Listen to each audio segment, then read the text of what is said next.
Então, pessoal, início da nossa gravação, a aula de hoje é a respeito de biossegurança e assim que terminarmos essa aula, vou disponibilizá-la no YouTube para vocês terem o acesso e as configurações continuam a mesma. Qualquer dúvida que surgir, abra o áudio, mande mensagem que eu respondo a vocês aí. Evitem mandar pelo chat, porque como eu estou apresentando a minha tela do computador a vocês, eu não consigo visualizar essa questão do chat. As orientações geral da disciplina são as mesmas do que de bioquímica, avaliação 1, avaliação 2, simulado e atividade. Um ponto importante, que essa disciplina que a gente está estudando, ela é dividida em duas. Se vocês olharem no cronograma, biossegurança e primeiros socorros, eu optei por desmembrar. Então, um dia eu dou biossegurança, na outra semana eu dou primeiros socorros para vocês, porque apesar de serem temas que apresentam um grau de similaridade, eles pegam vias distintas. Eles acabam pegando vias distintas aí dentro da área da análise clínica. Beleza, pessoal? Então, encaminhei essa apostila para vocês via Portal Galileu. Ela deve ter chegado para vocês hoje, 10 horas da manhã, é o horário que eu agendo para que a minha apostila chegue a vocês. Então, e assim que eu estiver terminando a aula, eu vou disponibilizar essa apostila para vocês lá no portal, no WhatsApp também. Um ponto importante, pessoal, só porque você tem esse material digital, essa aula disponível, tanto gravada lá no YouTube, tanto em forma de PowerPoint, isso não suprime a necessidade de você fazer as suas anotações e o seu entendimento. Porque muitas das vezes você escutar o que eu estou dizendo a você, no momento parece claro, mas numa próxima vez que você estiver estudando conteúdo, isso pode acabar trazendo algum tipo de dúvida para você. Então é importante vocês terem aí as suas próprias anotações. Aí fica a critério de cada um aonde vai anotar. Se no caderno, se quer imprimir esse material de PowerPoint e nesse mesmo fazer as anotações, aí é critério de cada um, é a forma de cada um. Eu sou bem desajeitado para anotar as coisas. Anoto em post-it, colo nas coisas, anoto em caderno para lá e para cá, mas no final tudo dá certo. Então, pessoal, sempre que você vê esse termo biossegurança, como o nome já diz, bio é vida, segurança é vida. Segurança é uma terminologia já no nosso contexto. Então, biossegurança, segurança da vida. Então, são medidas técnicas administrativas, educacional. Quando eu falo de técnicas administrativas, são normas da instituição. Quando eu falo de técnicas educacionais, são vias de treinamento que permitam, galera, que vocês previnam algum tipo de problema relacionado ao seu ambiente de trabalho onde você se encontra. A biossegurança, então, ela vai estar preocupada com esse tipo de situação. Prevenir acidentes que atentam contra a vida. Essa biossegurança, galera, para ela funcionar, eu necessito de engajamento da minha equipe profissional e principalmente de suporte fornecido pela empresa que eu estou trabalhando, pessoal. Então guardem isso. Para ocorrer uma segurança efetiva da vida, para que a biossegurança seja aplicada, eu preciso de um engajamento. Engajamento de quem?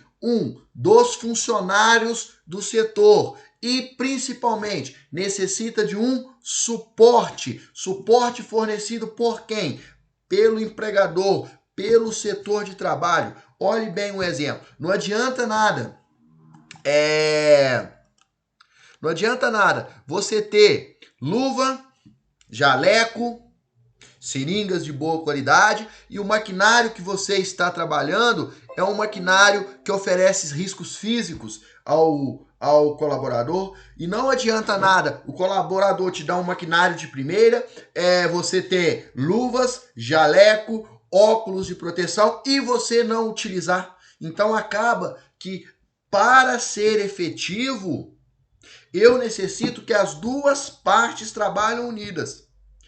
Tanto o empregador, tanto o empregado. E é muito comum as duas partes estarem falhas. O empregador em não fornecer o material necessário, não cuidar das normas sanitárias, das normas estruturais, do ambiente de trabalho, e é também comum o empregador dar isso tudo e o funcionário simplesmente desprezar.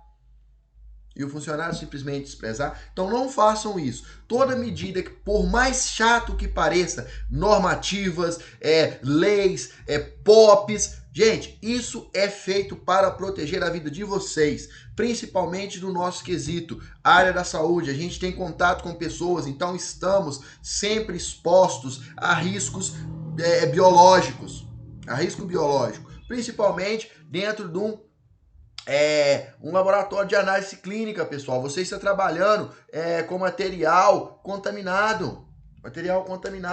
Então, a chance de você contrair um agente biológico ali dentro, ter contato com um produto químico e esse produto químico te causar danos, pessoal, é muito grande. Então, devemos sempre seguir as riscas, as normas de biossegurança. Temos que seguir sim, porque é a sua vida e a de pessoas do seu convívio que estão em risco. Então a biossegurança, ela é definida como conjunto de medidas técnicas, administrativas, educacionais, médicas e psicológicas, ou seja, um grupão de medidas. É um monte, é um apanhado de medidas para prevenir acidentes em ambientes biotecnológicos. Então, tudo que você faz para prevenir um acidente no seu ambiente de trabalho é considerado uma medida de biossegurança. Beleza, pessoal? Então, essas medidas de biossegurança, ela vai estar estruturada da seguinte maneira. Existem no seu ambiente laboral, no seu ambiente de trabalho, os seguintes riscos. Primeiro, risco físico. O que é o risco físico? Alguma coisa que possa atingir a tua estrutura física. Radiação. Tiago, como que eu vou ser exposto à radiação? Basta você trabalhar ou estar próximo de forma desprotegida de um aparelho de raio-x, por exemplo. Ele emite radiação. Você pode estar lá no seu curso do lado, e do lado ali onde você está trabalhando tem uma máquina emitindo raio-x e você não toma os determinados cuidados. É exposição à radiação. Temperatura, você trabalhando com estufas, trabalhando com banhos-maria, você pode acabar tendo questão de contato com substâncias quentes, você pode acabar tomando durante os processos operacionais choque. Isso tudo é considerado risco físico. Beleza, pessoal? O risco físico, ele é imposto por algum equipamento do seu laboratório. Risco físico, certo? Lembre disso. O risco físico, ele é imposto por algum equipamento que você utiliza, certo? Claro. Ficou entendido aí, pessoal? Porque logo ali em seguida você vai ver que tem risco de acidente. Aí não é o equipamento que vai te oferecer esse risco, e sim a técnica que você está aplicando. Então, risco físico é um risco onde o equipamento te proporciona. Você está trabalhando com uma múltipla para poder fazer um teste de cinzas, por exemplo, de alguma substância química, que a gente utiliza muito na área de farmácia. O negócio esquenta em temperaturas altíssimas.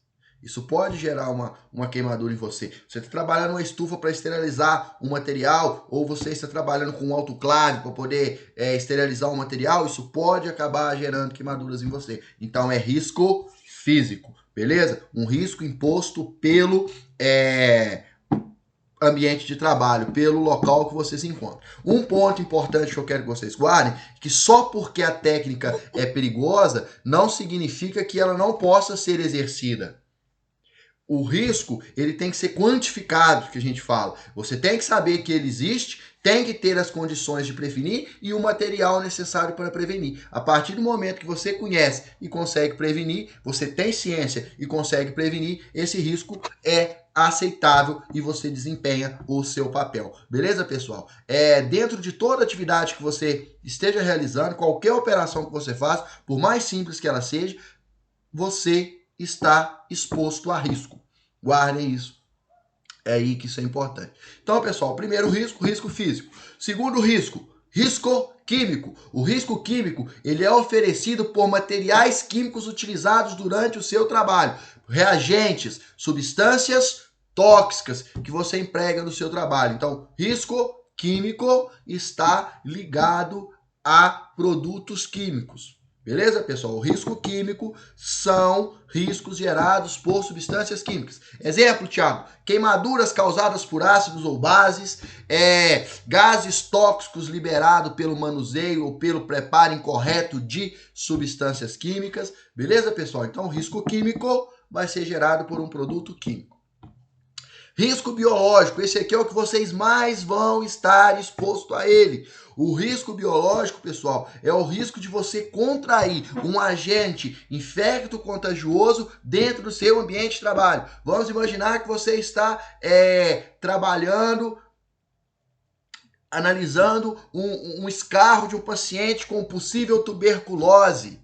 E você não toma as medidas necessárias, você vai colher material, vai colher sangue de um paciente que está com risco de estar contaminado com HIV e você não toma os medidos cuidados e acaba perfurando seu dedo com a seringa que você coletou o sangue dele. Então isso é um risco biológico, pessoal. É o risco de você contaminar-se com um agente biológico causador de uma doença.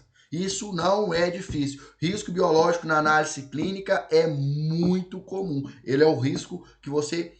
um dos, né? Porque o risco microbiológico é o risco, um dos que vocês mais vão estar expostos, pessoal. Então fiquem espertos a isso. Nunca negligiem as técnicas de boas práticas da profissão. Nunca negligencie as práticas de boa... As práticas de biossegurança. Isso é extremamente importante, porque é a sua vida. É a sua vida que está sendo colocada em jogo. Se você seguir toda a técnica, todo o apanhado necessário, você não vai ter problemas em relação a isso. Beleza? Então, o risco biológico é o risco de você se contaminar com um agente biológico no seu ambiente de trabalho.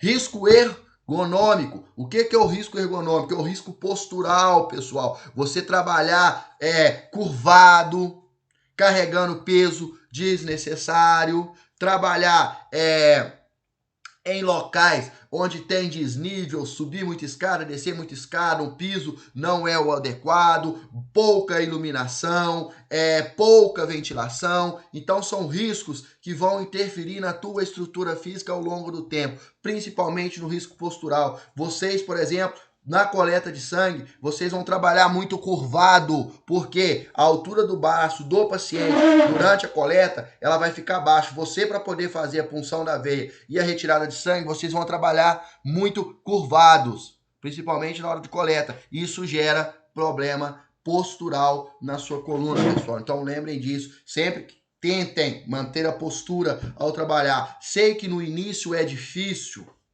Não sei se tem alguém aqui do primeiro módulo, que eu não lecionei vocês período passado. Sei que no início é difícil, principalmente essa parte de achar a veia, encontrar a veia, acertar a veia. Então vocês sentem uma necessidade muito próxima de chegar a cara lá, quase no braço do cara para funcionar. Desenvolva mais o tato. Desenvolvam mais o tato, porque imagine você 30 anos fazendo isso todo dia. Você vai ficar corcunda, cara. Você vai ficar lá, ó. Na hora que você erguer aqui, colocar seu corpo na postura erecta, não vai aguentar de dor. Então, Risco postural é uma coisa muito séria, pessoal, essa questão do risco ergonômico, a postura, porque você se acostuma àquela postura errada, e aquela postura errada, para você, seu corpo entende que é a certa, e só vai piorando. É só você pegar, exemplo, motorista que costuma dirigir com o banco deitado, ele deitado no carro. Se ele coloca o banco formando um ângulo de 90 graus, que ele tem que ficar reto, ele não consegue nem dirigir direito. Então, os riscos posturais, pessoal, os riscos ergonômicos, melhor dizendo, eles estão presentes aí. E quando a gente vicia numa postura indevida, o teu corpo entende que aquilo é o certo, e tu começa a fazer aquilo pro resto da vida. Só você olhar no seu dia a dia. Pessoas dirigindo, apoiando o pé na embreagem, a mão no câmbio de marcha. Pessoas para fazer uma coleta de sangue quase entrando dentro do braço do paciente. O hábito de sentar esgarranchado na cadeira, dando vão aqui da lombar. Então, postura, cara. E isso não vai te causar um problema do dia para a noite, mas num longo período de tempo, isso vai te complicar e te complicar muito, pessoal. Vai complicar muito. Então, cuidem da sua postura no seu ambiente de trabalho, principalmente nessa questão de puncionar, de fazer extração de sangue. Desenvolva o tato para vocês não terem que ficar caçando a veia com o olho. Para não ter que ficar assim, ó, caçando ela para ver. Desenvolva o tato. Creio que o professor de noções básicas... Como que é o nome da matéria, gente? Agora fugiu o nome da matéria. Gente, deixa eu ler ela aqui. Eu tenho ela anotada aqui. Eu sei que você está tendo nesse período. Procedimentos? Eu acho que é procedimentos.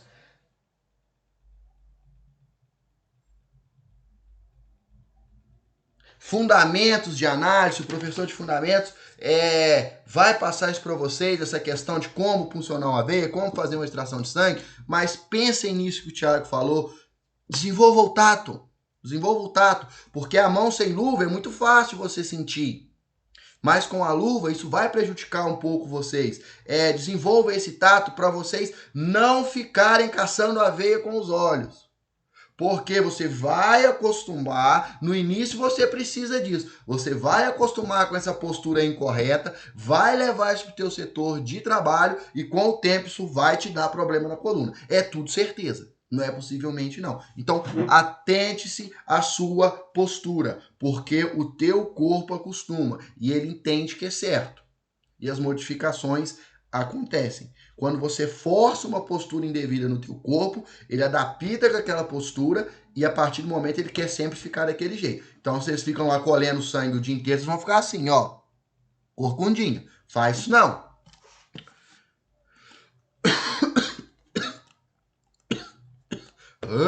Tosse danada. Pessoal, riscos de acidente, corte, perfuração, queda, então isso tudo é risco de acidente. Um piso molhado sem o devido aviso pode ocasionar uma queda. Você está trabalhando com uma lâmina, preparando uma lâmina, um esfregaço sanguíneo, acaba fazendo aquele esfregaço fora dos padrões, segurando de forma errada, a lâmina quebra, entra no seu dedo, você está trabalhando com sangue, pessoal. Então, fiquem espertos. Risco de acidente é um risco onde a sua integridade física é comprometida pelo evento, por imprudência, por erro de técnica, pessoal. Então, o risco de acidente é o risco infligido pelo não cumprimento da biossegurança. Mais uma vez, vamos diferenciar o risco físico e o risco acidente, porque isso fica meio que é a mesma coisa. Gente, não é a mesma coisa. Entendam, uma panela de água fervendo no fogo, ela te oferece risco físico. Ela pode cair e te queimar. Você pode passar perto dela e ela está soltando vapor, ela te queimar. Isso é risco físico.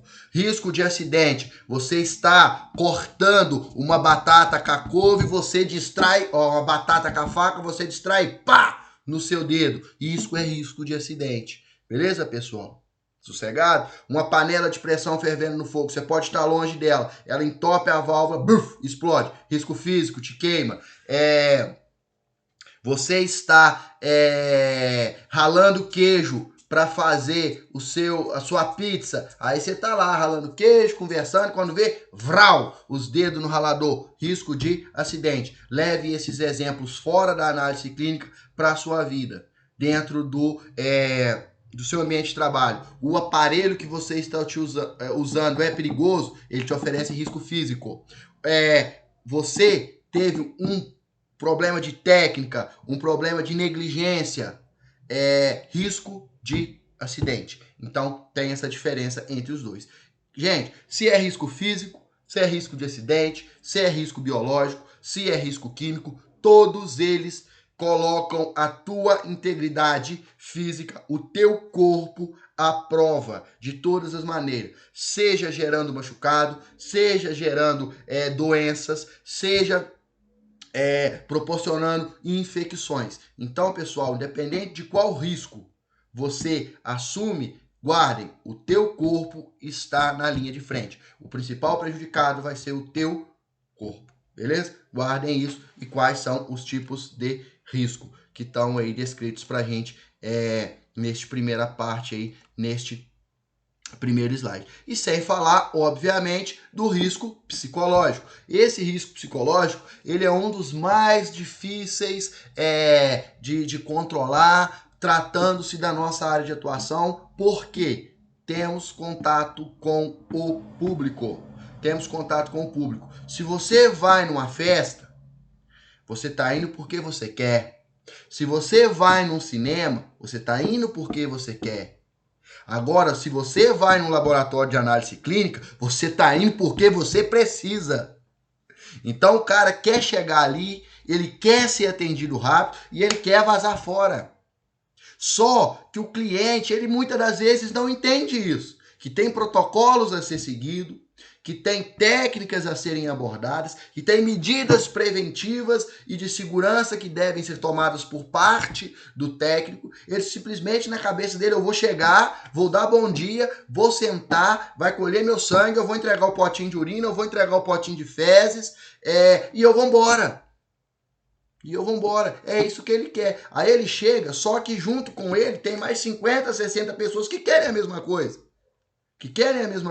Aí ele chega lá, o laboratório tá cheio, eu tenho que trabalhar 8 horas. Eu tenho que fazer isso, eu tenho que ir no mercado, eu tenho que levar meu filho na escola. Que culpa que você, técnico que tá ali trabalhando, tem se ele tem que levar o filho na escola? Que culpa que você tem se ele tem que ir pro serviço dele, ele que acordasse mais cedo e ir lá no laboratório? Infelizmente não podemos falar isso para ele, porque senão o chefe vai falar que você está sem educação com os clientes dele, porque ele está vendo o lado financeiro. Mas isso vai ser descarregado em vocês, pode ter certeza. Gente que tem medo de agulha, criança eu até entendo, mas vocês vão ver cada marmanjo, cada jamanta de homem. Tá lá que treina, na hora que tu ponta com a agulha pro lado dele, o negócio só vai embraqueando, as pernas amolecendo e não deixa... Gente, veia sumindo, aguardem. Então, a nossa área de atuação, pessoal, a área da saúde, trabalhamos num setor que ninguém vai porque quer. Todos que vão num laboratório, todos que vão num hospital, todos que vão numa farmácia, eles estão indo porque precisam, porque tem que ir. Então é uma coisa que você está fazendo contra a sua vontade. Ah, você acha que eu vou fazer um jejum de 16 horas, de 12 horas, aí amanhã para colher sangue, porque eu quero? Muitas pessoas fazem jejum por muita coisa, mas para exame, para análise, não gostam. Então, parece que você tá, tipo assim, parece que a gente tá querendo obrigar o cara a fazer o exame, sendo que ele que foi procurar. E ele desconta isso na gente. Ele começa a culpar a demora, ele acha que você tá fazendo hora. Porque para ele é só chegar lá, cutuca a veia, tira e vai embora. Você não tem que preparar uma bancada, você não tem que desinfetar o lugar que o cara tava sentado. Você não tem que preparar nada. Então você tá lá dentro conversando, tá batendo papo, tá falando, tá conversando lá com o seu colega, tá dando mole pro seu colega, ou o seu colega tá cantando você, pro cara que tá lá na recepção, é isso. E muitas das vezes ele senta na tua cadeira, nem um bom dia ele te dá. Ele vai descontar estresse do dia dele em você. E isso transmite pra gente. E com o passar do tempo, não há cristão que aguente, pessoal. Então já preparem-se para lidar com isso. Aprendam uma técnica e um provérbio maravilhoso. É o provérbio mais lindo que tem, que a gente pode seguir. Se você observar, você tem 2 olhos, 2 ouvidos, 2 narinas, uma boca. Para que servem os 2 ouvidos? Primeiramente, você tem que ver mais, ouvir mais e falar menos. E por que é 2 ouvidos? Deus é perfeito. Se fala merda contigo, entra na direita, sai na esquerda. Para isso, para não ficar retido. Então, começam a utilizar isso, pessoal. Porque se você ficar, nossa, o cliente brigou comigo porque eu demorei para encontrar a veia dele. Ah, o cliente brigou comigo porque eu demorei para chamar ele. Vocês não aguentam a profissão. Vocês vão surtar. Vocês vão surtar com a profissão. Porque, galera, vai reclamar, vai chorar com vocês, vai arrumar tudo que é desculpa, vai querer pressionar o trabalho de vocês para ir embora mais cedo. Não cedam. Façam sempre tudo certinho. Não apavorem. Todo trabalho que você fizer, façam bem feito. Porque se você machuca ele durante um processo, ele vai querer encher teu saco. Dependendo do caso, processar. Se você acaba etiquetando errado e por causa dessa etiqueta errado solta um laudo de uma coisa totalmente diferente, o que vai acontecer? Vai querer processar. Trabalhei o dia inteiro, explodi com o paciente. Porque isso é comum, gente. A gente vai supor, somos seres humanos. A gente vai escutando. Aquilo vai pilhando, a gente vai... Aí chega um outro que não tem nada a ver. Bom dia. Bom dia nada, velho. Sai fora. Você estoura com a pessoa. Aí ele reclama de você, você toma uma chamada do teu gestor. Então, pessoal, essa questão do risco de estresse, o risco psiquiátrico é muito real. E hoje é conhecido, síndrome de Burnout, não sei se vocês já ouviram, que o paciente desenvolve essa síndrome por causa do trabalho. O estresse do trabalho faz o cara ficar doente, ele desenvolve uma doença psiquiátrica por causa disso daí. Ele perde a vontade de trabalhar, o trabalho para ele se torna... totalmente desgastante. O simples fato dele ter que sair de casa para ir para o trabalho é uma tortura. É uma tortura. Então, pessoal, cuidem do seu físico, mas não esqueçam do seu psicológico, porque dentro da área da saúde ele vai ser colocado à prova a todo instante. O seu psicológico vai ser testado. Então, Tiago, quais são os riscos que temos dentro do nosso ambiente? Risco químico, produtos químicos, em geral, que a gente manipula. Risco físico, aparelhos que a gente utiliza. Riscos de acidente, quando você acaba tendo uma imprudência, ou até mesmo não teve uma imprudência, mesmo assim o acidente ocorreu, você se cortou, você se perfurou, risco de acidente. Riscos ergonômicos, posturais, lembra, corcundinha, riscos posturais, riscos biológicos, material contaminado e risco psicológico. Esse não depende só de você, esse não depende só do seu empregador que tem que te fornecer os EPIs. O risco psicológico tem uma terceira variável, o teu cliente. Então guardem isso. Todos os riscos ditos anteriormente têm 2 variáveis, você e seu empregador. A qualidade do teu trabalho e a qualidade oferecida para você trabalhar. O risco psicológico tem a terceira variável, que é quem? O cliente. Não esqueçam disso, isso é coisa importante e tem cara de questão de prova do Thiago. Risco físico, químico, biológico, postural, de acidente.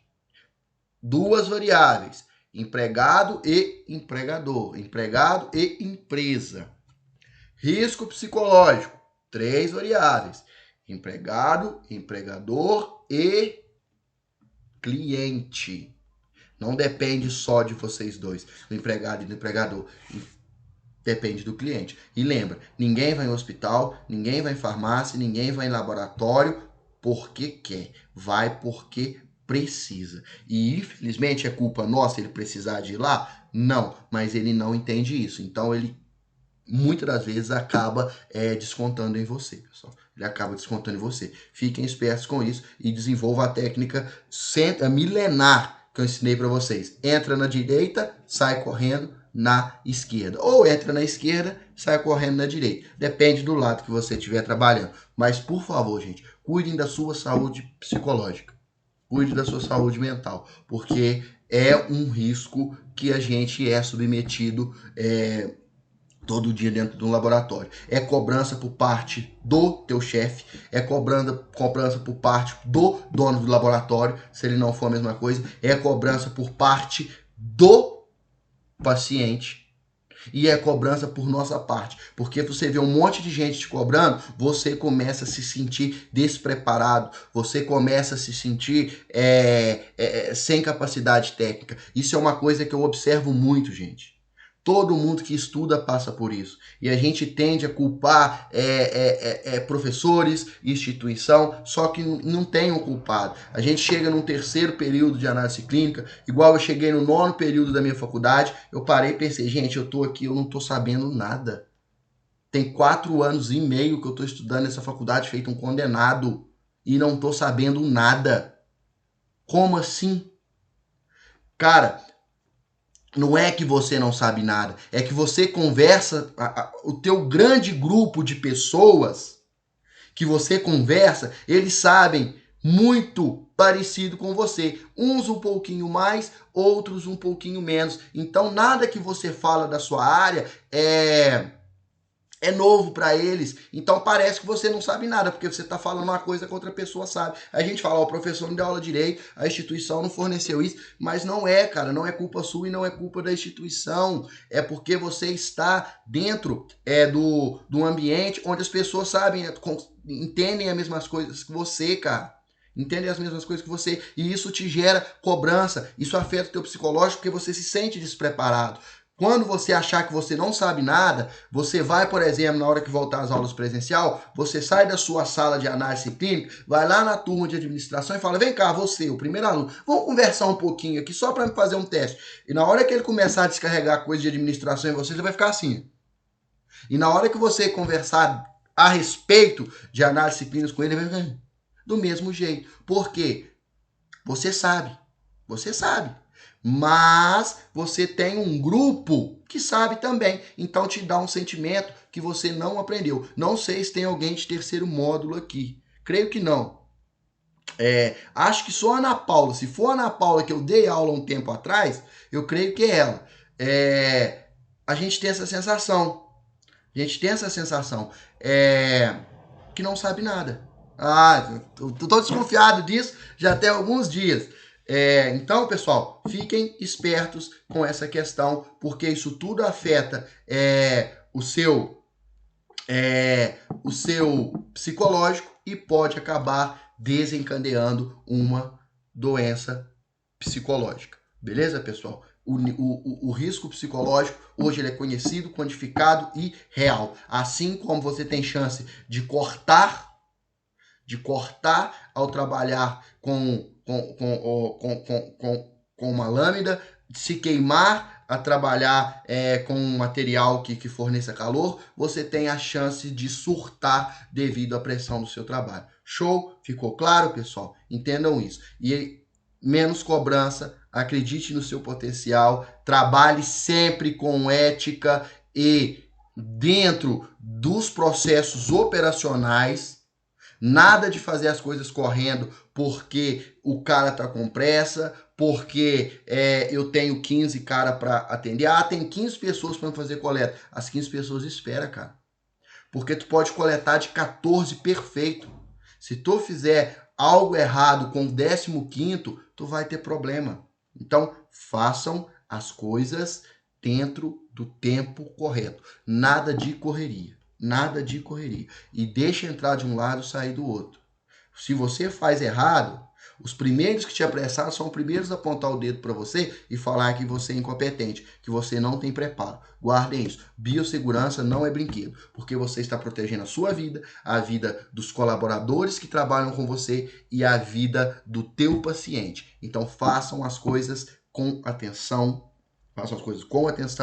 e sem pressa, porque a análise clínica não é brinquedo.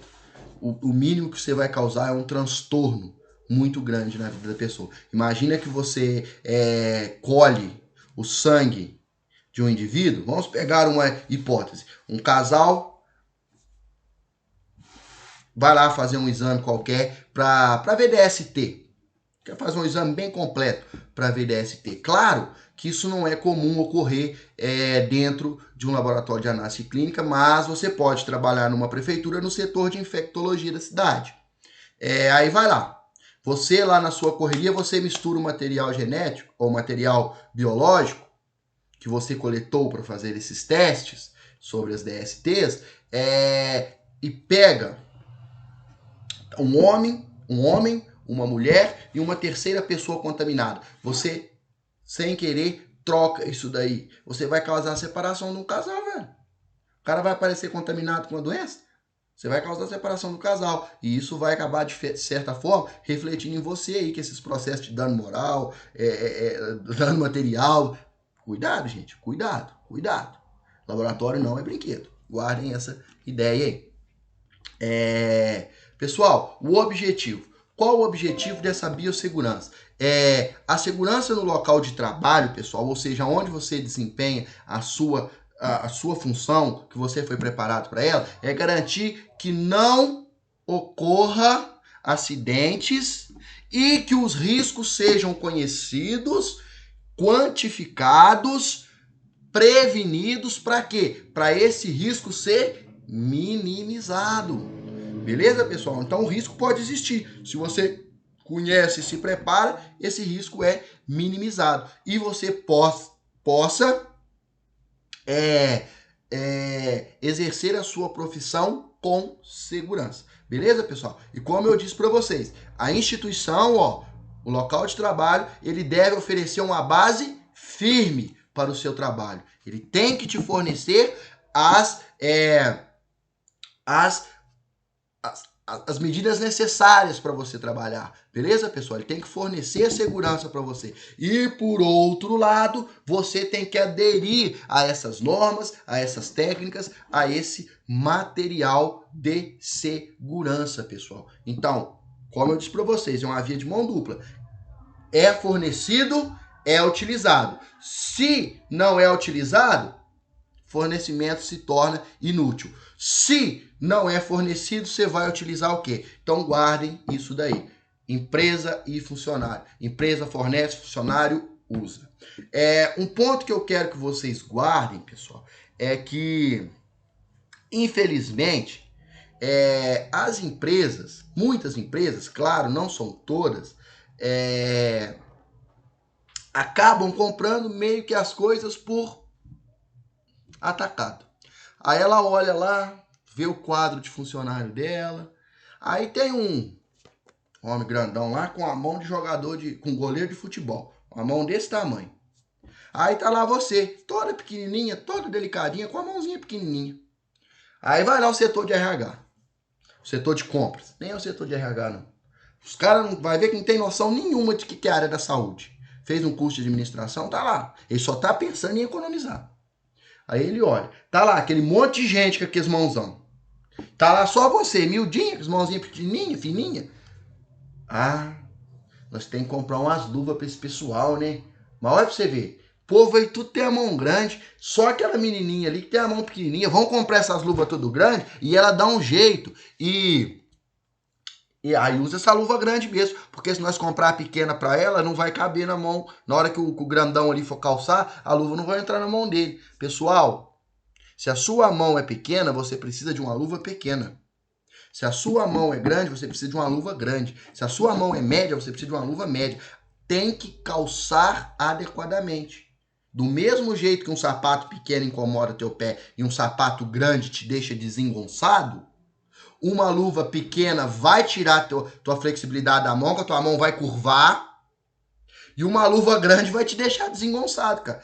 Aquilo, quando eu dou aula prática, principalmente no curso de farmácia, que eu dou mais aulas práticas por causa da minha disciplina, na análise minhas aulas são mais teóricas, porque não são disciplinas que exigem a questão da prática, não tem, muitas das vezes, até a prática. Imagina com a luva apontando, eu tô lá manipulando, trabalhando com produto químico na farmácia, chega um aluno com a luva, com um cavaco de dedo apontando desse jeito. Aquilo ali, aquilo prende nas coisas, tira seu tato. Então, pessoal, não adianta fornecer o EPI também. Tem que ser o EPI correto. Tem que ser o EPI correto. Guarda o exemplo do sapato. O sapato pequeno incomoda teu pé, machuca. O sapato grande te deixa desengonçado. Mesma coisa a luva. Luva pequena vai curvar sua mão. Coloca uma luva menor na sua mão pra você ver. Ela fica alta aqui no meio, teus dedos ficam assim, ó. E a luva grande te deixa desengonçado. Eu trabalhei numa empresa por um curto período de tempo, graças a Deus, que comprava luva igual para todo mundo. E trabalhava muitas mulheres. A mão delas eram pequenininha. A minha mão ficava torta dentro da luva, ficava aquele trem assim. Por resto, eu já estava comprando a minha própria luva. Por quê? Porque estava começando a danificar o meu trabalho. Então, utilize o material correto, pessoal. Utilize o material correto. Não adianta nada. Um EPI que não se adequa à sua estrutura física, ele não serve para você. Ele não serve para você e não está te protegendo de nada. Pelo contrário, ele está piorando a sua área de atuação. Ele está piorando a sua atuação. Ele está oferecendo mais risco a você do que você tivesse sem ele. E em hipótese alguma, faça procedimentos sem EPI. Todos paramentados. Na nossa área, luva e jaleco. Luva e jaleco. Óculos. Sim, óculos. Mas, como a gente não está trabalhando com coisas que possam oferecer risco direto ao óculos, o óculos acaba sendo deixado um pouco de lado. Mas luva, jaleco, fundamental. Cabelo grande, sempre peso e, se possível, com uma touca. Dica para você. Dica não, orientação. Vocês são mulheres. É uma turma praticamente formada de mulheres. Cuidado com unha grande. Cuidado com unha grande. Perfura numa facilidade muito grande a luva, arranha na hora que você estiver sentindo a veia do paciente, você pode acabar arranhando esse paciente, e sem falar que debaixo das nossas unhas é a parte mais suja do teu corpo. Unha debaixo da unha de qualquer um, seja homem, mulher, qualquer um, é a região mais suja do corpo, pessoal. Então, atenção com essas unhas grandes aí. Isso é meio que perigoso. Beleza, pessoal? Então, vivendo no mundo hospitalar, quais os riscos, o que você precisa saber dentro do mundo hospitalar? Dessa parte para frente aqui, nesse tópico 3, a gente vai falar a respeito dos deveres da instituição e os deveres por parte do funcionário. O que a instituição tem que fornecer e o que o funcionário tem que aderir para poder ter um ambiente seguro de trabalho. Primeiro ponto, pessoal, que vocês têm que entender que dentro do mundo hospitalar, seja dentro do laboratório ou no hospital propriamente dito, ou seja, no ambiente de trabalho da saúde, você está sempre exposto a riscos. Qual o principal risco, Thiago? Disparado. Risco biológico. Não que os outros não existam e não sejam gigantescos também, mas o biológico é gigante. Primeiro, infecção hospitalar. Você tá lá, seu jaleco bonitinho, porque eu não sei o que acontece com as pessoas, que as pessoas gostam de usar jaleco. Gostam de usar jaleco. Tá lá com seu jalequinho, rodando no hospital, batendo perna desnecessariamente. Aí você tá indo lá fazer uma coleta de um paciente que está numa área de isolamento. Vamos pegar o exemplo do Covid. Aí você tá lá. Olha pros lados, né? Ah, tá, vim aqui colher material, sou técnico danado. Vai. Com a máscara no meio da boca. Com a máscara no queixo. Com a máscara carriçando o olho e a boca aberta. A coisa que eu mais vejo é isso. A pessoa tá usando o EPI, mas tá usando o EPI de forma errada. Isso piora a situação. Então você entra lá, colhe o material que for preciso. Quando vê, você tá lá com o swap no nariz dele lá. Chegando a cara lá perto, que você acostumou colher sangue todo. Para colher material, você chega lá perto. Aí você tá lá. O cara tá lá na tua cara. Porque ele não vai estar de máscara pra você socar um swap no nariz dele, né? E tua máscara aqui no meio da boca, ó. Você tá lá, colhendo. Quando vê, tá tu e o cara doente. Então, gente, pessoal, infecção hospitalar, muito sério. E se essa infecção for por bactéria, então, aí que o negócio fica mais complicado. Porque bactérias hospitalares, muitas das vezes, são bactérias superbactérias, bactérias resistentes à grande maioria dos antibióticos que tem por aí. Então você acaba contraindo uma superbactéria, leva isso para casa, é complicado. Cateteres urinários de demora, ou seja, você fica ali tanto tempo parado, em pé, trabalhando, com aquela vontade, segurando vontade de ir no banheiro, quando vê, ó, tá aí os problemas gerados. Feridas cirúrgicas, você tirou uma pintinha no rosto, você extraiu um dente que não cicatrizou direito, você teve que fazer uma sutura ou uma cirurgia aí de pequeno risco, volta a trabalhar antes da hora, isso é porta de entrada, sem falar das infecções de via respiratória, que são as mais comuns aí, beleza, pessoal? Então, isso aí é descrito para vocês, os principais riscos microbiológicos que você tem dentro do hospital. O que eu tenho que fazer para minimizar aqueles riscos ali? De cara, eu tenho que utilizar o equipamento adequado e de forma correta. Equipamento certo, utilizado de forma certa. Primeira coisa que eu tenho que fazer é isso. Usar o equipamento certo de forma certa. Depois, eu vou identificar o tipo de cliente que eu estou trabalhando com ele, o que aquele cara tem, o que ele possivelmente tem. Quando eu for colher um material, principalmente em ambiente hospitalar, é bom que eu procure saber qual a desconfiança, se é uma doença infecto-contagiosa, que tipo de doença é essa que está vendo, que está sendo pesquisada, e após isso, considere que ele está com a doença. Trabalhe com... Não é para você chegar lá e falar, não, tu tá doente. Meu professor falou que tu tá doente. Não, gente, não é isso. Aquele paciente precisa de colher um sangue para fazer um teste que possivelmente ele tá com HIV. Procure saber disso, cara. Você é da área da saúde. Você só não pode sair falando isso pros outros. Porque aí você faltou com a ética profissional, você vai ser punido por isso. A doença é do paciente. Tem que ficar com o paciente. Você, como profissional da saúde, você tem acesso a isso para quê? Para sua proteção. Mas para você, gente. Para você. Nunca exponha ninguém. Porque se você expõe a doença de alguém, ele pode te processar, ele vai ganhar um processo de você, você vai ter que indenizar ele e vai perder o direito de exercer a tua profissão. Fiquem espertos com isso. Procure saber a doença que possivelmente esse cara tem e considere que ele tenha. Por quê? Considerando que ele tem, você vai tomar todas as medidas para se prevenir contra aquele tipo de doença.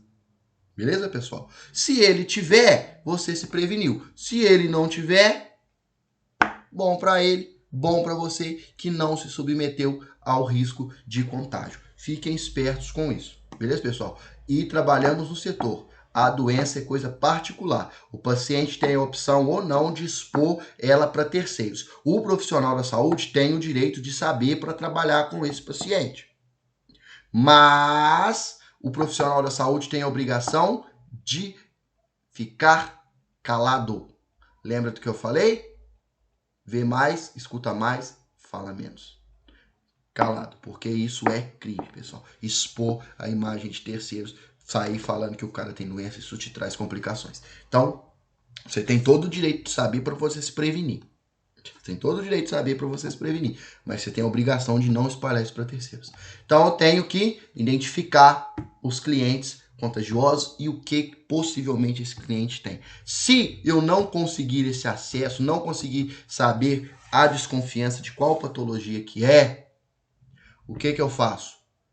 Me previno da melhor forma possível, imaginando sempre que ele está com a pior doença do mundo, para essa doença não passar para você. Beleza, pessoal? Sempre, isso aqui nunca é demais. Desinfecção do ambiente do material de trabalho. Isso vai proteger você, o paciente que você está atendendo e o paciente que você vai atender depois.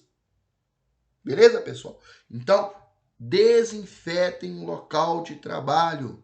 O local de trabalho de vocês tem que ser um local limpo, pessoal. Medidas, a gente vai ver futuramente técnicas de antisepsia, porque é uma coisa muito importante para vocês. Eu tô cansado de ver, há uns tempos atrás, eu fui no laboratório X, a gente não espalha nome porque isso é ilegal, mas eu fui no laboratório X, sentei lá, a moça foi coletar a amostra de sangue, eu precisava só de tirar um sangue para fazer tipagem sanguínea que eu tinha que mandar para o conselho de farmácia, para poder registrar meu CRF, quando eu fui lá fazer o meu registro. Aí a moça foi lá, colocou meu braço, passou um garrote, tô olhando aquilo. Aí depois que meu braço já estava garroteado, ela foi arrumar a bancada dela, já estava errado, que isso tinha que estar pronto antes dela passar o garrote. Chegou, ela me deixou lá com o braço garroteado, eu, velho de guerra, né, como aquilo começou a doer, já tinha mais de uns 40 segundos, enfiei o dedo no garrote, dei uma afrouxada no garrote. Na hora que ela chegou, ela ficou muito tempo, né, vou ter que tirar. Tirou o garrote. Falei, agora vai trocar de braço, né? É o que se espera, porque quando você prende um garrote por um tempo no braço, e na hora que você solta, dá hemólise de hemácia ali, cara, dá hemólise. As hemácias estouram naquela região. Então pode ser que se eu estivesse fazendo um exame para anemia, dá uma anemia hemolítica, porque tá cheio de hemácia estourada na parada ali por causa daquele garrote que ficou ali, ó. Sem falar no risco de formar um coágulo devido ao tempo que o braço ficou garroteado. Aí ela, não, vamos tirar aqui. Falei, agora vai trocar de braço, né? Aí ela tirou o garrote ali, deixou uns minutinhos, garroteou o mesmo braço. Falei, meu Deus, eu não vou falar nada, porque é só um exame de tipagem sanguínea, mas vida que segue. Aí, garroteou, catou um algodão para fazer a antisepsia, ou seja, descontaminar o local. Carcou álcool 70 nele, falei, opa, pelo menos fez um trem certo. Aí veio a segunda cagada.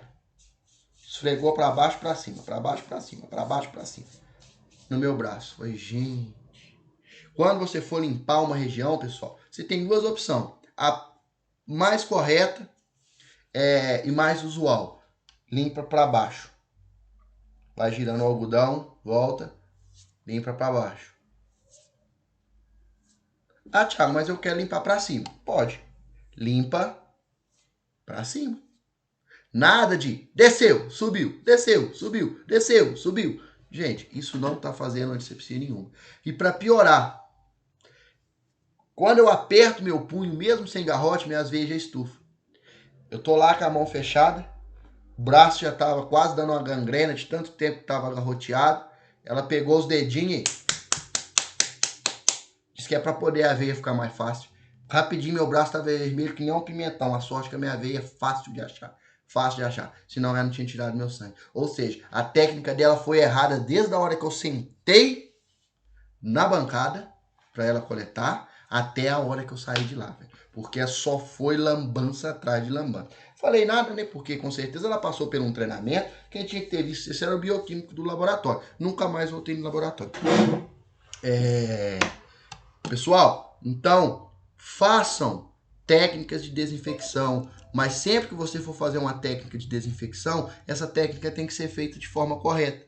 Não tem jeito de desinfetar se o negócio não for feito certo. Beleza, pessoal? Adoção de precauções, padrões e técnicas de isolamento. Essa técnica de isolamento para pessoal que oferece risco, você está coletando coletando material de paciente com doença infecto-contagiosa. Setor de isolamento e hospital. E se precaver, como eu disse para vocês, imaginando que ele está com a doença. Sempre. Pode ser que o cara não tenha nada, mas imagine que ele tenha. Para quê? Para você tomar os maiores riscos, os maiores cuidados e não ser exposto a essa patologia, pessoal. Guardem isso. Análise qualitativa é aquilo que eu disse para vocês, detectar o risco, saber o tipo de doença que ele tem, o que eu tenho que fazer, beleza? E determinar a análise quantitativa. Determinar o grau de risco que isso oferece para você. É uma doença muito perigosa, uma doença moderada, uma doença grave, é uma doença que não oferece quase risco nenhum. Um exemplo disso, aquele paciente ali possivelmente está com dengue. Dengue não é uma doença infecto-contagiosa, então você não vai se contaminar ao fazer uma coleta no material desse cara. Você não vai sair dali com dengue porque você colheu o material de um paciente que está com dengue. Mas você vai colher o material de um paciente que está com hanseníase, de um paciente que está com tuberculose, de um paciente que está com Covid. Você pode sair dali carregando a doença. Beleza, pessoal? Então fiquem espertos com isso daí. Então, a análise qualitativa, você vai descobrir qual é o risco. E a análise quantitativa, qual o tamanho desse risco. Beleza, pessoal? Guardem isso. Análise qualitativa, saber qual que é o risco que você está se submetendo. E a análise quantitativa, você vai quantificar o tamanho desse risco. Beleza, pessoal? Pessoal, um segundinho, só vou pegar uma garrafa de água, que eu já estou começando a ficar sem voz. Eu acho que eu falo meio demais. Já já eu volto. Um segundo.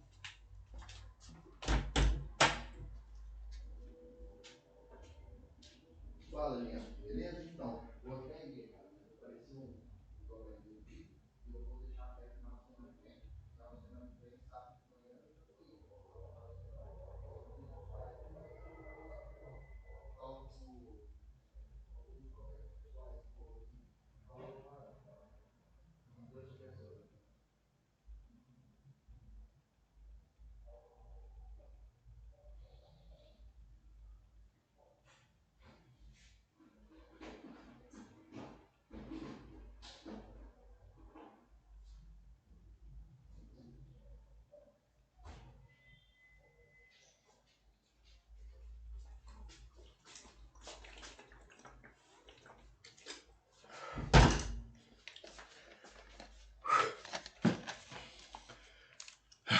Voltei, pessoal. Deu pra sentir saudade, né? Continuando a nossa vida aí. O que a instituição de saúde, ela tem que te fornecer para que o seu trabalho não seja comprometido? Primeiro, redes de esgoto com proteção, porque material hospitalar, dejetos humanos hospitalares contém parasitas, contém micro-organismos perigosos, beleza, pessoal? Rede de água bem controlada, limpa, a instituição tem que fornecer uma água controlada para vocês, uma água bem potável mesmo, não dá para ser, claro que isso a gente não observa muito. Um exemplo que a gente tem disso é dentro da farmácia de manipulação, que a gente vê muito, é a questão de ter que lavar uma caixa d'água com regularidade, porque senão você pode até ser multado pelos órgãos fiscalizadores, beleza, pessoal? A água de um ambiente de saúde, ela tem que ser uma água além um passo de tratamento além do que a gente recebe na casa da gente. Tem que ter filtros nos dutos de ventilação e dutos de ventilação bem estruturados. Tem que ser um local arejado, porque quando você tem um local muito fechado, micro-organismos ficam naquilo ali, ficam presos naquilo ali, pessoal. E principalmente tem que ter esses filtros, por quê? Porque senão os micro-organismos começam a se espalhar aos redores do local. E, se possível, aterramento para o descarte aí dos materiais contaminados. Caso não tenha esses materiais contaminados, eles têm que ser devidamente descartados, eles têm que ser acoplados dentro da instituição ali em material seguro, que não permita um acidente envolvendo este material. O exemplo disso é os descarpaques, para você colocar os pérfuro cortante, pessoal. Já vi relatos de pessoas, isso eu não visualizei, que de uma empresa que ele trabalhou, um amigo meu, que o dono da empresa, é um laboratório pequeno, queria que ele reutilizasse as caixinhas amarelas lá, os descarpaques, que na hora que enchesse, tirava o saco preto, descartava aquele saco preto fora, colocava outro lá novo e aproveitava a caixinha amarela. Ô, pessoal, pensa comigo. Você tá se prevenindo. E o cara que vai coletar aquilo ali? Ele pega naquele saco achando que é um saco de papel higiênico? Um saco de papelão? Aí na hora que ele pegar, aquilo vai encher a mão do cara de agulha? Então, pessoal, são coisas que a gente tem que também pensar além das fronteiras do nosso ambiente de trabalho, nas outras pessoas que estarão aí trabalhando com a gente, exercendo com a gente. Uai, temos duas Jaqueline Silva ou é uma única Jaqueline Silva que entrou com dois dispositivos diferentes?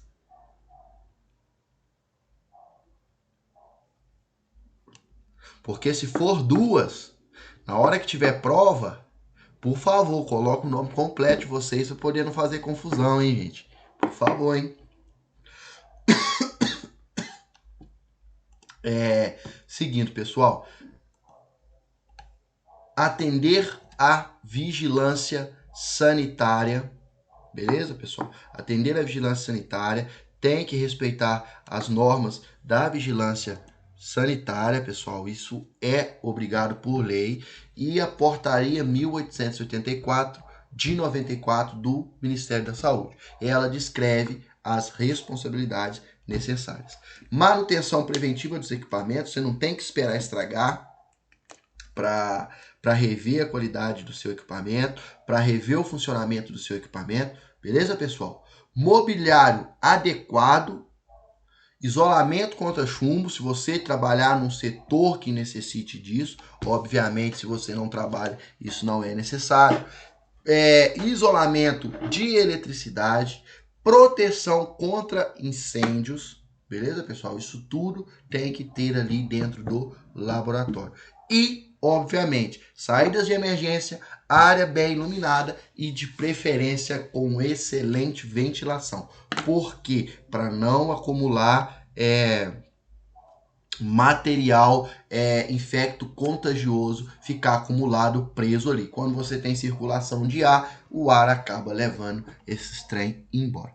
Portanto, o que concluímos disso? Qualquer atividade que você faça na sua vida tem um risco em potencial. Beleza, pessoal? Mas só porque ela te oferece um risco, não significa que você não tenha a possibilidade de realizar ela. Basta você conhecer o risco, quantificar o risco e se prevenir. Beleza, pessoal? Então, o fato de ter risco não significa que vai ter acidente. Basta você não ser negligente. Negligência gera acidente. Se você não é negligente, você não precisa se preocupar com essa questão. Então, por isso é importante que você sempre esteja um passo à frente, que você consiga visualizar o que está acontecendo, o que vai acontecer e se previna para aquilo ali. Porque dentro da nossa área, pessoal, dentro dessa biossegurança, dentro da segurança do trabalho, a gente trabalha com 3 aspectos que a gente chama. Aspecto 1, que é o aspecto preventivo, se vocês quiserem anotar isso em algum lugar. O que é esse aspecto preventivo, pessoal? O aspecto preventivo é toda medida, todo evento que você faz, que você descreve, que você aplica para evitar um acidente. Então você está utilizando um aspecto preventivo, ou seja, meios e formas de prevenir um acidente. Então esse é o primeiro aspecto que a gente utiliza na nossa área, prevenção. Antes de mais nada, prevenção. Aí a prevenção falhou, deu problema. Aí vem o aspecto curativo.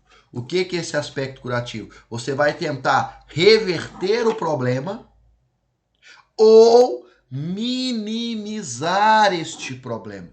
Beleza, pessoal? Então, o aspecto curativo é isso. Ele vai tentar reverter a bagunça que você fez. Exemplo, você colheu o material de um paciente, ao deslocar com esse material, você perdeu esse material ficou mal armazenado. Então, o que você vai ter que fazer? Você vai ter que ligar para esse paciente, contar com a boa vontade desse paciente, ele lá no seu laboratório, você coletar um novo material para ele. Então, isso foi um aspecto curativo. Tentar resolver, tentar minimizar os danos gerados pela falta do aspecto preventivo.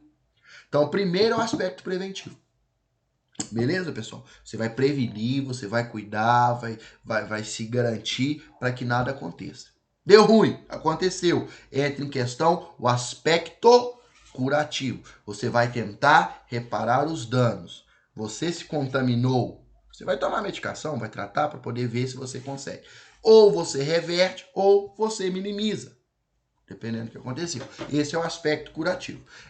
E por último, a gente tem o aspecto, esse é triste, punitivo.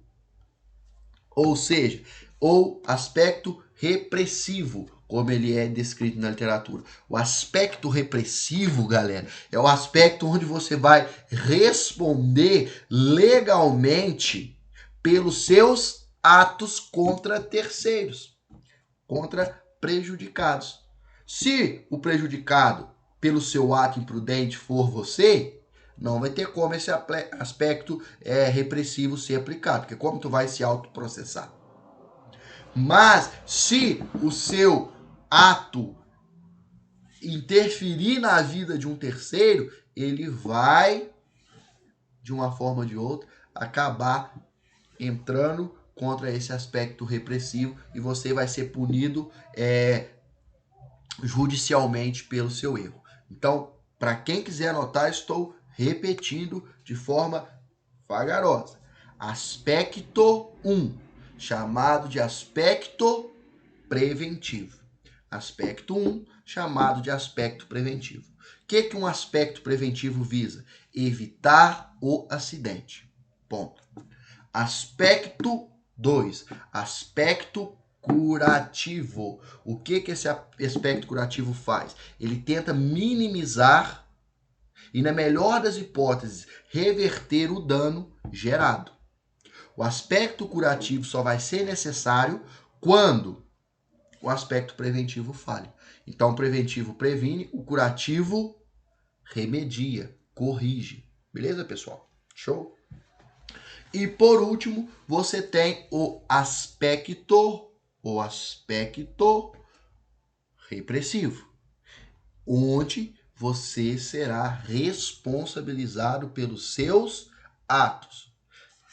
Pode ser uma demissão, pode ser uma advertência, pode ser um processo judicial, mas você vai ser responsabilizado pelos seus atos. Guardem isso. A biossegurança ela tem esses 3 pilares de aspectos: prevenir, remediar ou resolver e, por último, punir. A gente, guardem isso daí. Guardem isso que tem cheiro de questão, hein? Beleza, pessoal? Certo? Ninguém manifestou nada, então eu creio que ficou certo isso daí. seguido. Então, pessoal, a gente vai ter que trabalhar, a gente vai ter que se organizar. Para quê? Para que este evento, para que este engajamento entre empresa, empregador e clientes seja um bom negócio para todos. Você se proteja, você não tenha risco, o paciente seja atendido sem risco, a empresa preste um bom serviço e, obviamente, ela lucre com isso, porque ela não está ali para fazer ação, fazer boa ação. Ela está ali, ela é uma empresa, ela tem que visar o lucro dela, sim, pessoal, porque senão ela fecha as portas, você fica desempregado. Então, sempre que você estiver trabalhando, pense no lado da empresa também. Trabalhe direito, evite problema para sua empresa, dedique o horário de trabalhar, trabalhe, porque o emprego que você reclama pode ser o desejo de alguém. E se a sua empresa vai bem, você cresce com a sua empresa. Se a sua empresa vai mal, você trabalha mal, sua empresa fica perdendo cliente porque falta higiene no local, falta boas técnicas de trabalho, sua empresa vai fechar, você vai entrar para o grupo dos desempregados, que já está bem grande e não precisa de mais ninguém. Eita, portanto, perdi o slide que eu estava. Aqui. Então, pessoal, para ponto de trabalho, ponto de partida do nosso trabalho, precisamos conceituar esses dois eventos que parecem bem semelhantes, o risco e o perigo. Perigo ou fator de risco, como é considerado, é uma fonte com potencial, pessoal. É algo que tem potencial para gerar um problema, seja um machucado, seja uma lesão, seja um problema de saúde, como um tumor, quando você é exposto àquela substância, uma queimadura, quando você é exposto àquela substância, beleza, pessoal? Então, perigo ou fator de risco é uma fonte.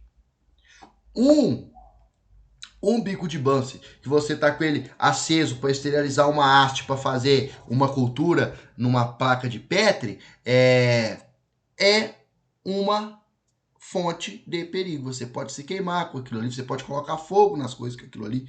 Então, é uma fonte de perigo, pessoal. Beleza? Então, perigo é algo que você sabe que tem a chance de causar um problema. Um fio desencapado é uma fonte de perigo. Uma tomada quebrada da centrífuga que você fez uma gambiarra e chuchou lá para poder não atrasar seu trabalho é um perigo. Beleza, pessoal? Oferece um risco para você. Uma geladeira velha, toda enferrujada, é um perigo. Ou seja, perigo é um local com potencial para gerar algum problema. Isso é o perigo. Beleza, pessoal?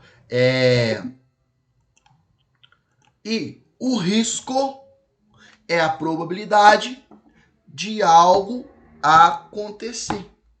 Perigo é quem oferece. Risco é a chance de algo acontecer. Guardem esse evento aí. Perigo, um fio desencapado. Risco, choque. Perigo, piso molhado. Risco, queda. Perigo, fogo. Risco, queimadura.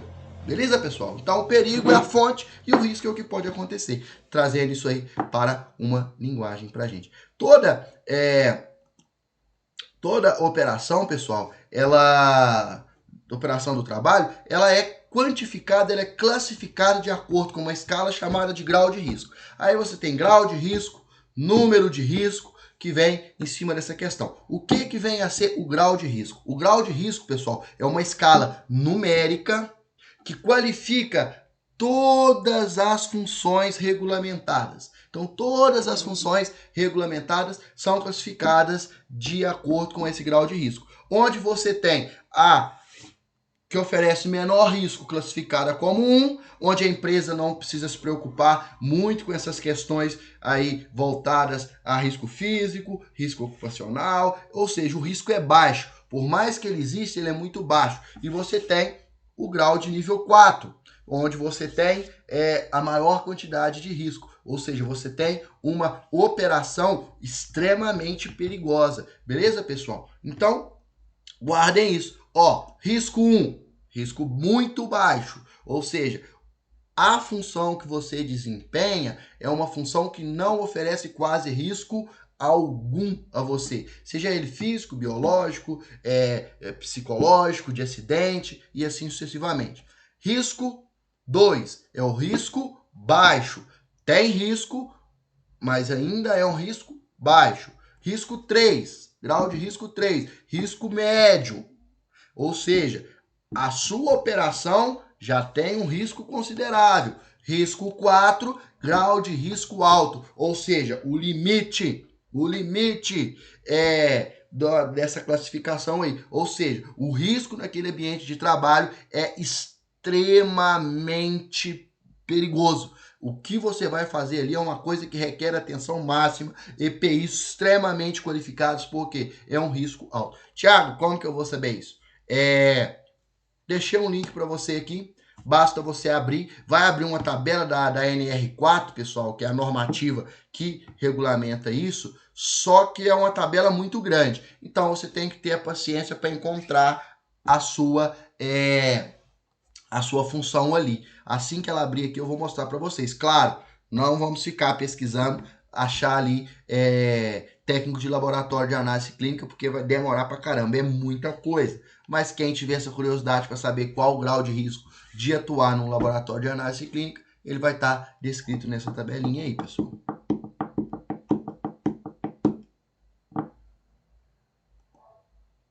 E essas normativas da segurança do trabalho, pessoal, é importante a gente sempre tá olhando, tá estudando, porque essas normativas, elas são boas, porque você, a partir delas, você consegue saber, ter noção dos seus direitos, dos seus deveres, da aplicabilidade disso no seu trabalho, pessoal. Então, é um conhecimento importante. Aí, ó, representação para vocês, o NR4, norma regulamentadora 4, serviço especializado em engenharia de segurança do trabalho e medicina do trabalho, é quem regulamenta. Quadro 1, classificação nacional de atividades econômicas, ou seja, a classificação de risco das áreas envolvidas. Ó. GR significa grau de risco. Aí vem ó, cultivo de algodão, cultivo de cana-de-açúcar, cultivo de fumo. Aí tem essas áreas aí, pessoal. Quer ver? Vamos ver se nós achamos alguma da área da saúde aqui.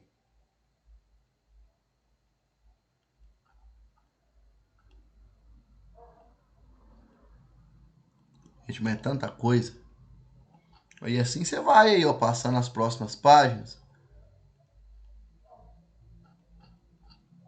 Se tivesse em ordem alfabética, seria tão mais fácil, né, gente?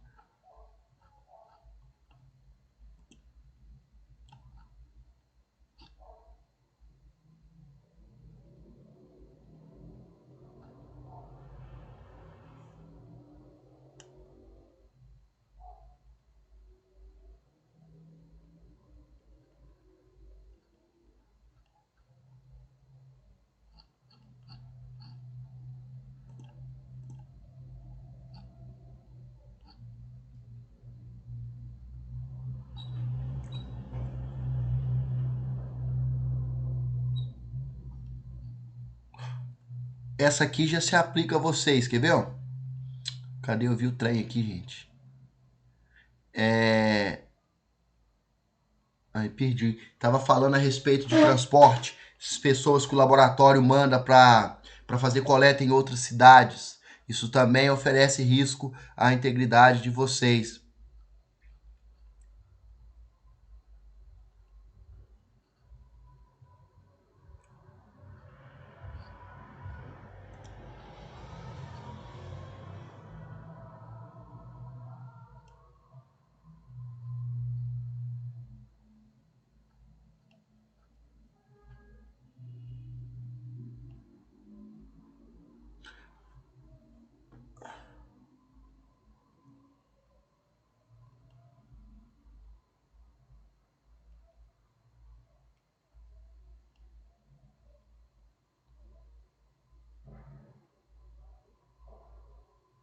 Atividades de atenção à saúde humana Integrada com assistência social. Não, não é isso não.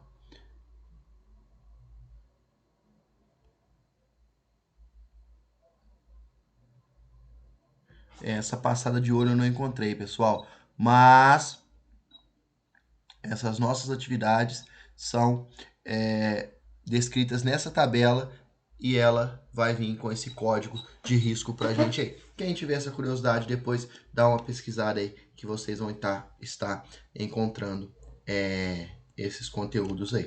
Beleza, pessoal? Número de risco. Ué, por que ficou aquilo ali? Tirar aqui esse ponto ali. O número de risco, pessoal, ele é utilizado para catalogar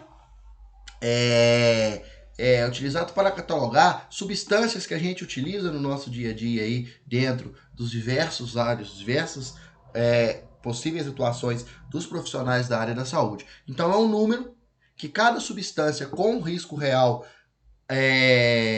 apresenta, e este número, pessoal, ele é descrito para você para caso de necessidade de contato com sistemas de emergência, de medidas de reposição de danos, para poder tentar dar um suporte básico de vida, você encontra informação sobre esse número. Então, deixei como exemplo para vocês aqui um número que descreve a substância. Gás radioativo, número de risco dele é 72. Cloro, que você pode utilizar na desinfecção aí, 266. Material radioativo, aí não é só o gás, os materiais em geral radioativos, 70. Então guardem, o número de risco é um número que cada substância tem de acordo com o risco que ela oferece. Se você observar nesses caminhão que faz transporte de combustível, que faz transporte de substâncias tipo carvão, na caixinha que você transporta um material microbiológico, vai conter um número de risco. O material microbiológico também tem um número de risco para ele, pessoal. Ficha de informação de segurança de produtos químicos. Essa ficha, galera, ela é obrigatória para qualquer produto químico que você trabalhe. Qualquer reagente, qualquer produto químico que você utilizar, essa ficha tem que estar contida nele. Porque essa ficha, pessoal, ela contém informações especiais, informações de relevância para que você trabalhe com esse material com segurança. E caso ocorra algo, você saiba resolver o que foi ocorrido, pessoal. Então, ela é dividida em 16 seções. Quais são, melhor dizendo, essas 16 seções? A primeira é a seção de identificação do produto e da empresa que comercializa. Ou seja, o que é aquilo que você comprou, que você vai utilizar e de onde aquilo veio. Isso tem que ser controlado. Beleza, pessoal? O que é e de onde veio. 2. Composição. De que aquilo ali é formado. O que tem dentro daquele frasco? Informações sobre os ingredientes. Quais os componentes básicos e quais os riscos que esses componentes têm. Na 3, a identificação do perigo. Aquele produto químico oferece qual perigo a você? Vapor tóxico, queimadura. Beleza, pessoal? Então guardem isso. 1, identificação e quem comercializa. O nome do produto e de onde ele veio. Composição, o que tem ali. Quais os ingredientes que tem ali. As informações desse ingrediente. 3, qual o perigo que aquele produto em questão oferece. Qual o perigo que aquele produto em questão oferece. Ele causa queimadura? Ele causa ferimento? Ele causa entorpecência, ou seja, ele muda os sentidos. Beleza, pessoal? 4, medidas de primeiros socorros. Quando aquele produto te lesar, quando o perigo que ele causa for gerado em você, ou seja, você sofreu com aquela substância, ela te afetou, o que eu tenho que fazer? Como eu devo proceder? O que eu tenho? Quais as medidas que eu devo tomar para aquela substância. Vai estar descrito nessa ficha. Beleza, pessoal? 5. Medidas de combate a incêndio. Medida de combate a incêndio, Thiago. Pessoal, se você estiver trabalhando com uma substância comburente, uma substância que pegue fogo, por exemplo, o álcool. Você trabalhando com álcool, você tem que ter como combater aquilo ali, as medidas necessárias para ele. Se o produto não oferece risco de incêndio, ele não vai vir descrito essa medida. 6. Medida de controle para derramamento ou vazamento. Entornou. E aí? Eu cato o pano do almoxarifado que a faxineira usa, um balde, vou lá, passo, torço o pano e está resolvido? Se esse produto derrama, como que eu vou proceder com isso daí? Como que eu vou proceder com isso daí? Jogo água, põe fogo, fecho a porta e vou embora para casa, evacuo a área. Vai estar descrito lá, pessoal, que pode ser uma substância que ao derramar, ela seja uma substância volátil e forme um gás tóxico. Você tem que tirar todo mundo dali, cara. Senão vai todo mundo, ó, capotar. Então, ali nessa seção 6, vai estar descrito o que você faz caso este produto derrame. E vocês trabalharão, irão manipular produtos químicos durante o desempenhar da sua função. E é importante ter conhecimento disso aqui. Manuseio e armazenamento, como que eu tenho que trabalhar, o que eu tenho que usar para fazer isso daqui, e aonde eu guardo. Eu tenho que guardar na geladeira, eu tenho que guardar no subsolo, eu tenho que deixar jogado num lugar bem quente, eu tenho que pôr no fogo. Então, como que eu armazeno essa substância para garantir, como que eu armazeno esse reagente para garantir que ele não estrague, para que ele não interfira no resultado do meu exame que eu estou fazendo de uma pessoa? Então, eu tenho que saber disso daí. Tá onde? Na ficha. 8. Controle de exposição e proteção individual, ou seja, eu posso ficar exposto a isso o dia inteiro?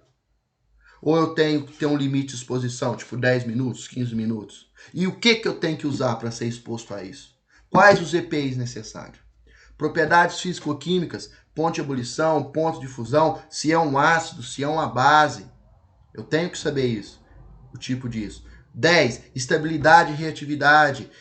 Se é um composto estável, se esse composto não sofre influência do meio e se transforma em outra coisa, se deteriora.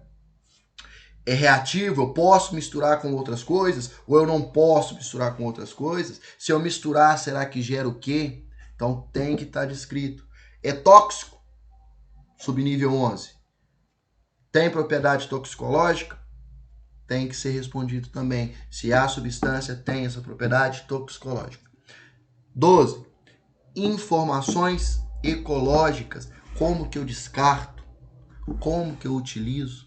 Beleza, pessoal? Tem que estar contido nessa ficha também, porque isso pode gerar um desastre ecológico e isso acabar comprometendo a seção que você trabalha. 13. Considerações sobre o tratamento e disposição, para que aquilo serve, como que é utilizado. 14. Informações sobre o transporte, como deve ser transportado. 15. As regulamentações necessárias, as leis que regem em cima desse produto e outras informações. Essas outras informações, ela fica aberta, pessoal. Se tem necessidade de você treinar a equipe para trabalhar com esse produto químico, se tem necessidade, se tem uma consultoria, um número que você liga em caso de algum problema com esse produto químico, se ele vence, um local que você tem que levar para devolver, como que você vai descartar isso daí, aí vem nessas outras informações. É um complemento. Beleza, Pedro? Beleza? Pessoal. Então, pessoal, sempre no setor de trabalho, uma hora ou outra, você acaba pegando um produto perigoso, um produto que pode causar um risco à sua saúde, beleza, pessoal? Acarretar um acidente, danos ao meio ambiente,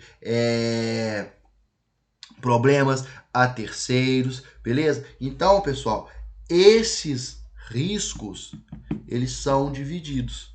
Beleza, pessoal? Eles são divididos em classes, pessoal. Eles são divididos em classes e a gente vai falar a respeito dessas classes. Onde você tem grupo de risco físico, quais que são os grupos de risco físico, a gente vai estar falando, classes, as 9 classes de risco físico, os riscos químicos, quais são os riscos químicos, os riscos biológicos, quais são os riscos biológicos, e assim subsequentemente aí dentro do nosso conteúdo. Pessoal,